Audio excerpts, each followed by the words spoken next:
Welcome to Merschman Seeds Cup of Joe. On this episode, we revisit Dylan's tissue sample project and talk about what he tested for and how it applies to current conditions. Ben talks about an article released by Iowa State that covers PPO damage and how important pre's are for controlling weeds long term. Joe has insight on increasing planting rates.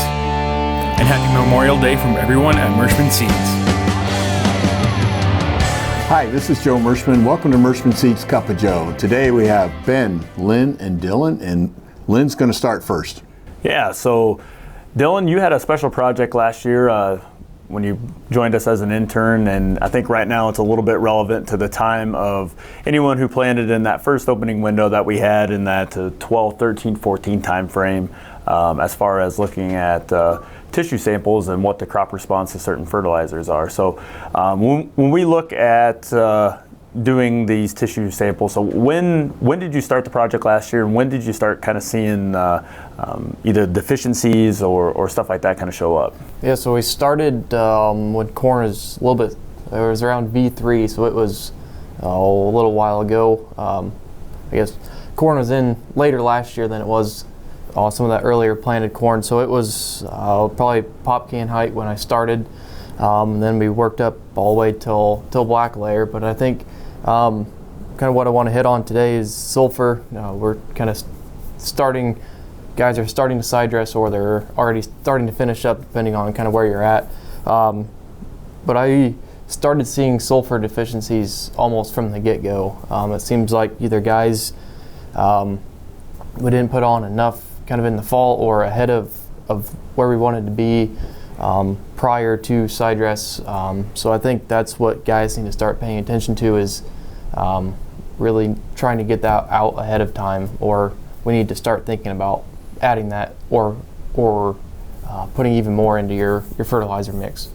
So when we talk about sulfur a little bit, it's one, and listening to a lot of the soil fertility experts that we do, that sulfur is one that, when you look at it from a fall standpoint, if you're coming in with a high level of sulfur on your fall soil samples, you might want to look at potentially at some compaction issues or some kind of drainage problem.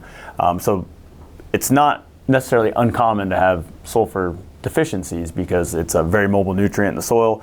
It likes to run out of the profile if you have something called rain or excess moisture. I mean, nobody's probably heard of that this year, I know, right? And it kind of falls along those same lines. If you're going to have a nitrogen deficiency or having conditions conducive to having nitrogen deficiency, you're probably looking at sulfur for sure, and then taking a look at boron as well. So anything you want to add to that as far as the sulfur and application timings and stuff like that?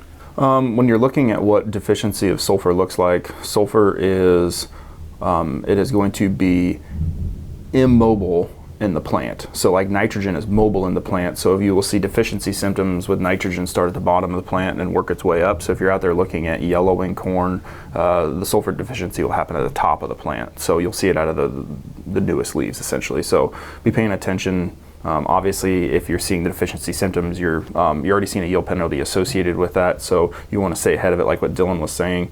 And I guess the other thing that I wanted to make note of is V5 through V7 is a critical time frame. That's when the kernels around are getting set up. You don't want that plant to be going through any amount of stress, because you really want to, that's where the bangers of the yield come from. That's when you get your 18, 20s, 22s around. It's all happening here in the next week. Yeah, and on a side note with that too, when you're talking about stress, that's abiotic stress, that is potentially stress coming from a herbicide application. Precision Labs had done some research on that, and looking to try to get your post applications done in that V5 time frame to try to limit the amount of stress as that corn goes through V6 or through V5 and into V6.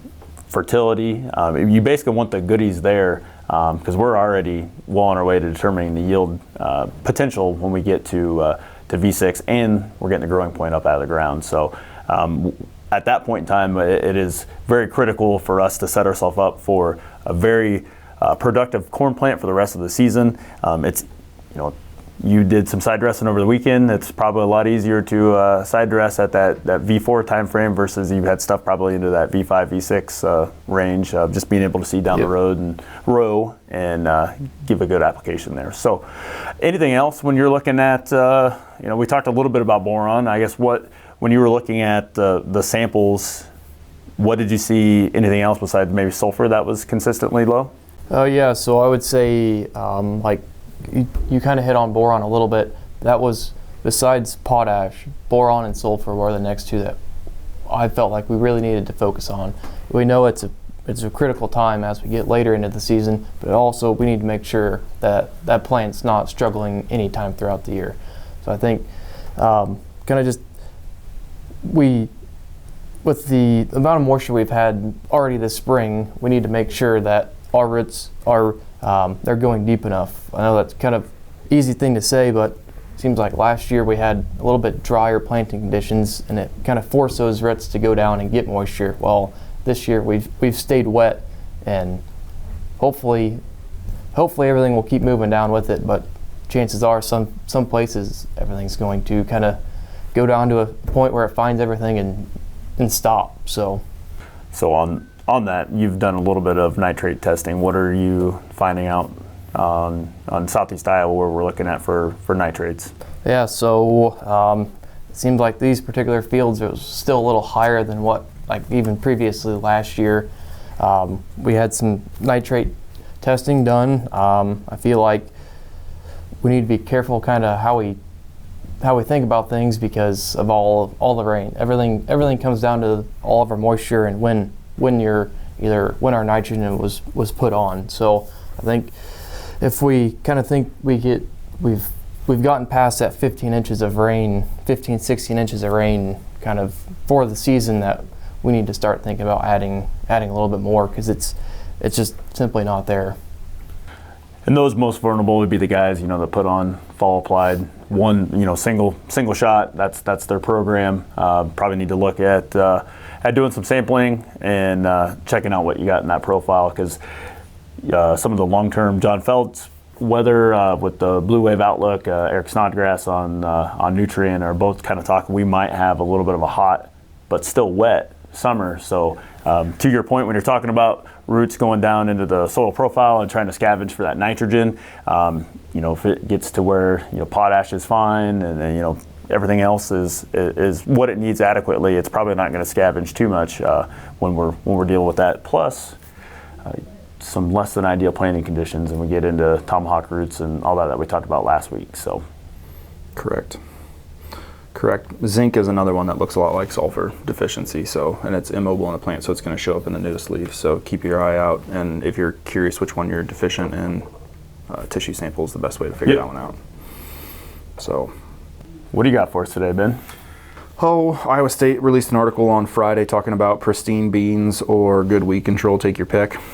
We've seen, listening to the Illinois SoyAdvisors, they have great podcasts that come out every Thursday. They've been talking about this for 2 weeks. Dylan and I have been out in fields that have seen a little bit of PPO damage. PPOs are group 14 herbicides. The most common PPOs that are used in soybeans are flumioxazin, also known as Valor, sulfentrazone, known as Authority, and the third one would be Sharpen. So what you're going to see with PPO injury is a lot of the time as the soybean's pulling itself out of the ground, there's active ingredient right there, active herbicide right there at the soil level. You may see a little bit of browning, a little bit of dinging. If the bean's already up and you get heavy downpours, that soil splashes up and can burn the first set of Trulies that are coming out. But what the Iowa State article is talking about, pristine beans or good weed control, take your pick. It's important to have multiple modes of action for resistance management. Well, Ben, that's a great article to put things in perspective, But if we really turn the clock back, remember the old Cobra days, We used to fry every leaf off, and that was right before flowering in many cases. And for the most part, plants came through, and yields not being determined now. Same thing when they put the Cobra on. It's rain during pod fill and having all those leaves intact during that time. That's when it's really critical. So I think that farmers are going to, just like you say, we're going to have to get used to seeing damage to our beans coming out of the ground and that slow start. because the fact that this water hemp and some of these other resistant weeds are nothing to mess with. I mean, because they're going to end up costing you more money than long term than what the concern we have right now. And I know what farmers are looking at. I mean, they're looking at all that cost that they put into that field, and then they have tough looking beans that scares the heck out of them. But stay calm. It's just like being down a few points in the first quarter. If you're in a basketball game, there's a long way to go. Correct. And some ways to mitigate that, get your pre's put on early. Try to get them ahead of a rainfall so that active ingredient gets diluted and moved into the profile a little bit. Don't be planting in wet enough conditions that allow for an open furrow. All of those things, you got to be very careful when you're Who would using do such a thing? About everybody and their dog this year. So, these herbicides are extremely important. They're one of the best things that control water hemp and palmer amaranth. They need to be in most mixes. So, pristine beans are good weed control. Take your pick. And I think weed control, if you don't get it under control, it's very, very expensive to get the weeds under control, and from a yield penalty standpoint, because corn nor beans like competition, and weeds are competition from the get-go. Yeah, I've always heard stay clean the first 3 weeks, and because the soybean coming out of the plant, if it doesn't have that competition, seems like it does better. The other thing to remember is the best way to control tough weeds is to never see them. And that's why the pre's are so important, because trying to control weeds post is much harder. So that's another thing why you want to use pre's. If you never see a water hemp, that's the best thing in the world that can happen when it comes to weed control. Especially when you look at, to your point on the post, when you look at the label of any of our post products on the Enlist E3 side, when you're looking at Enlist Duo, Liberty, or Roundup, the weed size is very, very small to be on label, and it is extremely important for you to not let that water hemp have a head start in the pre side of it. Because even the guys that are doing tillage, it doesn't take very long for that stuff to regerminate back up. As we're looking at the weather that we're having, water hemp loves wet and hot. Consistently hot temperatures, and we're definitely having that on our horizon. When you look at being extremely wet, what's that not conducive for? Running your sprayer across the field. So having pre's down and being able to at least buy yourself a little bit of time and being able to start clean is a win-win. But it also uniforms up your weed size, and just remember, you're not supposed to spray weeds taller than a pop can, or if you don't have a pop can, your beer can will work too. But weeds grow as fast as corn. Once the temperatures get up and everything, corn grows 1 to 2 inches a day. Weeds do the same thing. I always tell a farmer, I say, when you see that weed pop out of the ground, by the time you fill your sprayer, get it all checked over and everything, by the time you get out there, they're this tall. Your window to spray weeds correctly, and particularly with water hemp, which if you miss one growing point with your posts such as Liberty, miss one growing point, it will come back. It will come back. So the smaller the plant, the less growing points you have, the easier it is to kill the weed. So if you really want to protect yourself, is get out early and spray weeds early. Don't wait for all of them to come up. Your canopy will make a big difference long term. And we're kind of going off a little bit off topic, but the price of Liberty is conducive this year. Prices have came down. When you're getting ready to start those posts, I would have Liberty in almost every batch. I would too, and then make sure you're doing a robust rate. Take advantage of that lower cost to increase rates, because weeds cost you more money than anything else that there is out there, and if you don't get a good start. And we had Mr. Youngman on, who's the Enlist field rep for the state of Iowa, on Cup of Joe a couple different times, and they don't clearly state it in the label, but the intention is that Enlist 1 should be used with Roundup or Liberty every single time it's applied. So some guys pull it out and put clethodim in to kill volunteer corn, or some guys pull it out and spray it by itself, but the intention for that product to work correctly is that it needs to be sprayed with at either Roundup or Liberty. Liberty's going to carry the bigger hammer against mare's tail and water hemp, so with the prices being what they are, I would be mixing Enlist 1 and Roundup when we're fighting weeds taller than what the label permits. So Ben, you might mention also about the antagonistic effect between when it comes to controlling volunteer corn with Enlist One. Yep. Anytime you use a Group 4 herbicide, which are growth regulator herbicides, dicamba and 2,4-D are the most popular.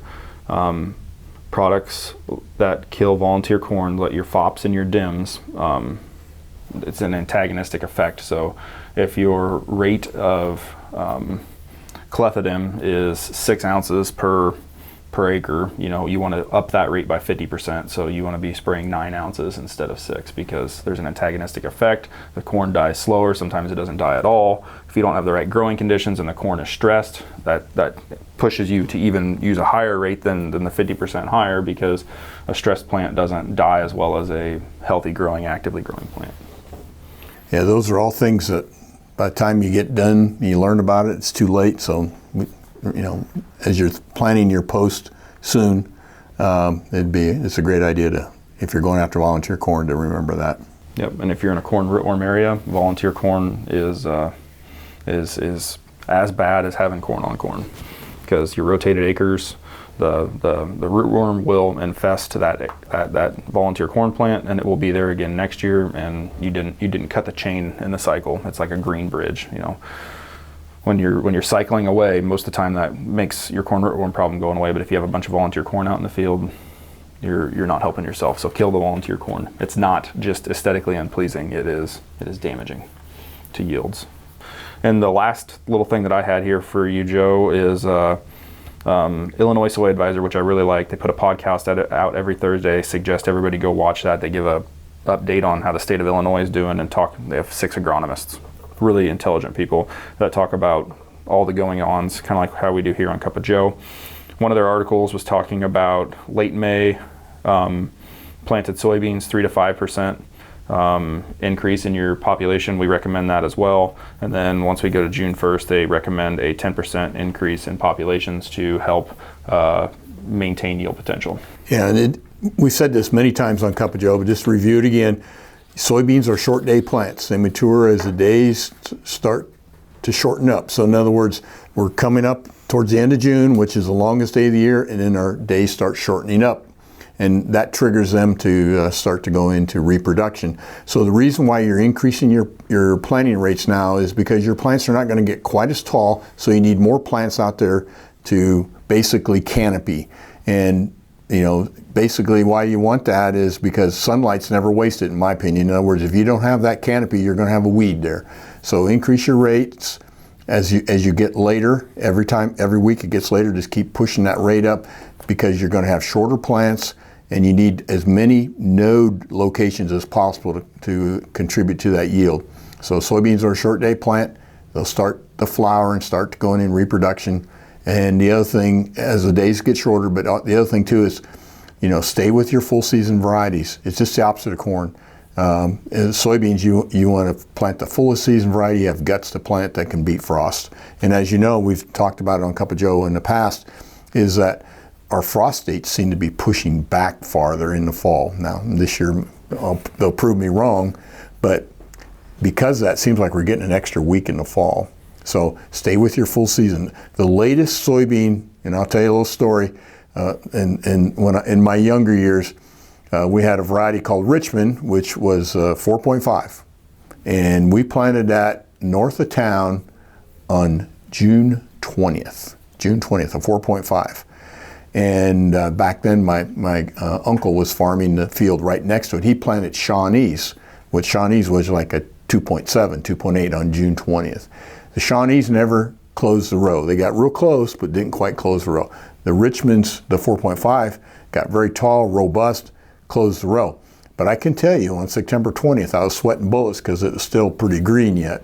But we had an average frost of around October 15th, and they just had that tinge of yellow in them, which is physiological maturity. And that year we applied benlate back in those days as a seed field. And so I went out with a weigh wagon on a Saturday, and we made like 8 or 9 cuts and never got below 50 bushel, which 50 bushel this was back in the early 80s. That was pretty good yield for this area. And my uncle's field were harvested early, but they only made 30. So that's how much difference you're talking. Now, am I suggesting that you plant a 4.5 in West Point on June 20th? Probably not. but we got lucky a little bit, but it turned out okay. But I'm just saying that's the kind of difference you have now. And again, the other thing too is remember to narrow up as you get later. If you got a narrow row planter or drill, get it out, because that's like planting 2 weeks earlier in 30-inch rows. So that's the other tip. Narrow up, increase your population, and you got like a time machine. You go back in time with a 30-inch planter. In other words, planting today was like planting 2 weeks earlier in narrow rows. Planting today like 2 weeks earlier in wide rows. So those are the things to do on soybeans. 5 to 10% yield advantage is what they're saying for 15s versus 30s this time of year. So keep that in mind. That's probably worth pulling the old drill out or pulling the 15-inch row planter out. Yeah, and this is the one time we tell you to plant more seed when it comes to soybean seed, because otherwise, I've got one farmer out by Burlington, and he only plants 80,000 seeds per acre, and if he doesn't get 80 bushel, he's not happy, and he's been doing it for many years. He just keeps lowering the rate, but he plants on time. He gets things in. So if you're doing that, it works, but on the other hand, when you get late, it's the opposite. You got to get out there. Anything else? Well, one thing I wanted to mention is that it is on Monday. It is Memorial Day, and most of us want to make sure that you understand the meaning of Memorial Day, and it was to honor those who gave the supreme act of defending their lives and defending this country. So we want to remember all those servicemen that passed away fighting for our freedom. And it was originally Memorial Day. It was called Decoration Day, and it was an early tradition of decorating graves with flowers and wreaths and flags. And so you can go back to the first Memorial Day, which goes back as far back as May 30th, 1868, and it was after the Civil War that they started to basically have some type of day to remember those that passed away. But in 1971, Congress officially made it the last Monday of May. So it's called the Uniform Monday Holiday Act, and so it was always observed, but it was on a specific date. Now it was always the last Monday of the month. So anyhow, Memorial Day is a big day to kind of remember those that preceded us. So let's go to the jokes. And I'll tell you what, I really struggled on jokes this week.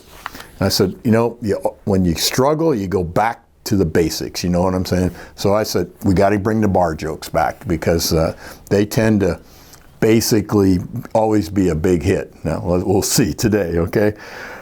Yeah, I don't know if you knew this, but the other day I crossed the Fort Madison Bridge, and I was on Highway 9, and right when I came into Illinois, that says, "Welcome to Illinois," I also saw another sign, and it said, it was a police car with its lights flashing, and underneath it read, "If you drink and drive, we will provide the chasers." Okay? So remember this weekend, be careful, okay? Now, I'm going to bring a corn stalk into a bar joke, okay? That's a stretch, okay? A corn stalk walks into a bar. The bartender says, "Want to hear a good joke?" And the corn stalk says, "I'm all ears." That's really corny, literally. Okay, we're very fortunate in this country because we have freedom of speech. Okay, see if you can connect the two on this next one.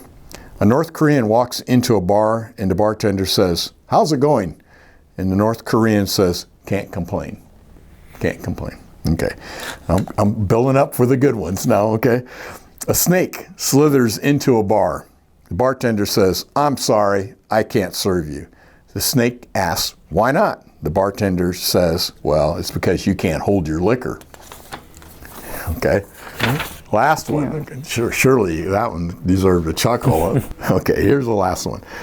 4 lighters walk into a bar, and the bartender says, "Sorry, I can't serve you." One of the lighters asks, "Why not?" And the bartender replies, "You haven't even had a drink, and you're already lit." Okay, anyhow.